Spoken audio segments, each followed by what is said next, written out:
It has been 16 years since the last time Colorado raised the tobacco tax. This year, the state legislature approved a bill that would gradually but substantially raise that tax and apply it to vaping products. But because of the Taxpayer Bill of Rights, otherwise known as TABOR, you, the voter, get the final say on any tax increases. Here's a 360 look at Proposition EE. There was a time when smoking cigarettes was thought to be good for you, when it was considered cool or trendy, even sexy. Public health has come a long way since then. Nowadays, nicotine is tightly regulated and taxed. Currently, Colorado has the 39th lowest tobacco tax in the country. Proposition EE would gradually but significantly raise that. On the ballot for this Denver 7 Election 360, supporters of the initiative, opponents, an economist, and a policy expert. Proposition EE does three main things. It raises taxes on nicotine products, it applies that tax to vaping products, and it sets a price floor. Right now, cigarettes are taxed at 84 cents a pack. Under the proposal, that would go up to $2.64 by 2027. The price floor for cigarettes would be $7 per pack next year and $7.50 by 2024. It would be the same rules for vaping products, increasing those taxes to 62% by 2027.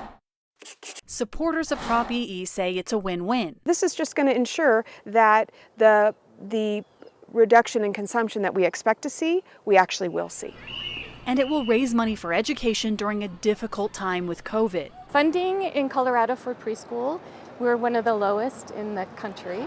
Having this kind of ongoing funding stream, again, will help mediate the expense and increase access.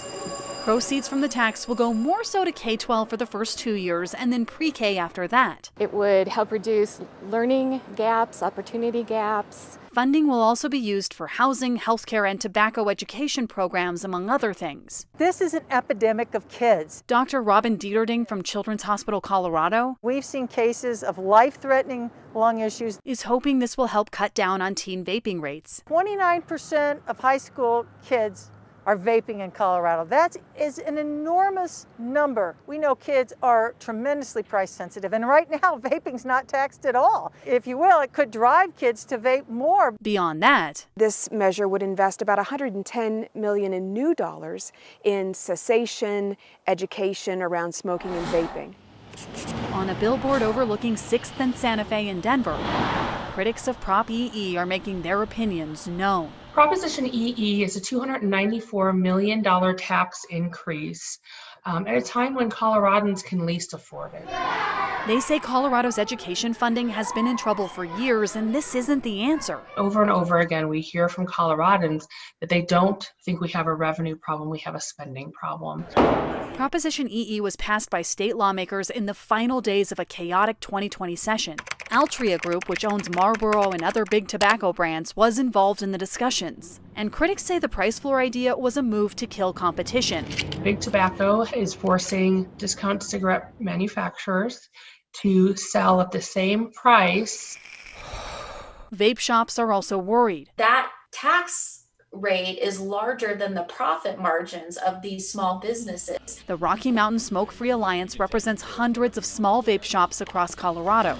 Amanda Wheeler believes this ballot initiative can backfire. For local businesses to absorb, to go from a 0% tax, beyond sales tax, to what is eventually going to end up at a 62% tax, that's a huge leap for a particularly small business. We're going to be looking at $26 to $28. This might mean the end of half the locally owned businesses here in Colorado. And those who use vaping to quit smoking worry higher prices might hurt cessation efforts. Others disagree. In general, tobacco taxes are the most effective way we have of persuading people to quit, who want to quit, but need another nudge. Dr. Arnold Levinson is a professor at the Colorado School of Public Health. He says research shows For every 10% increase in the price in tobacco, about 2% of smokers will quit. And more of those smokers will be low income than other income. the last time the state raised the tobacco tax in 2004, Colorado saw a 5% drop in cigarette consumption compared to the previous 15 years. The bigger the shock of a price increase, the more people will say, whoa, okay, that's it. this is going to help me, I'm done. He's projecting this so-called sin tax will motivate 30,000 smokers to quit. While the tax could cause some to drop the habit, for those who are severely addicted, they're not going to quit. That's economist Dr. Dalia Remler, who wrote a study on the impacts of these taxes on low-income users. Cigarette smoking is heavily concentrated among poorer people. 32% of adults in households with incomes below the poverty line smoke. She says while there are certainly health and economic benefits, to the extent they don't quit, you're adding a lot of hardship.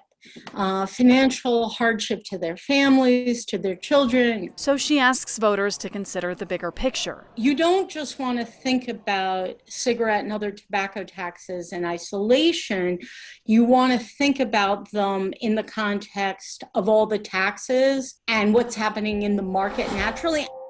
In recent elections, state tax increases have not been particularly popular among Colorado voters. Proposition EE is expected to raise $177 million next year alone, but it will cost the average smoker $222. So it will be up to voters to weigh the costs and benefits of this initiative. For a closer look at Proposition EE or for more information on any of the statewide ballot initiatives that you are going to be voting on in November, go to our website, thedenverchannel.com, and click on the Election tab. I'm Megan Lopez.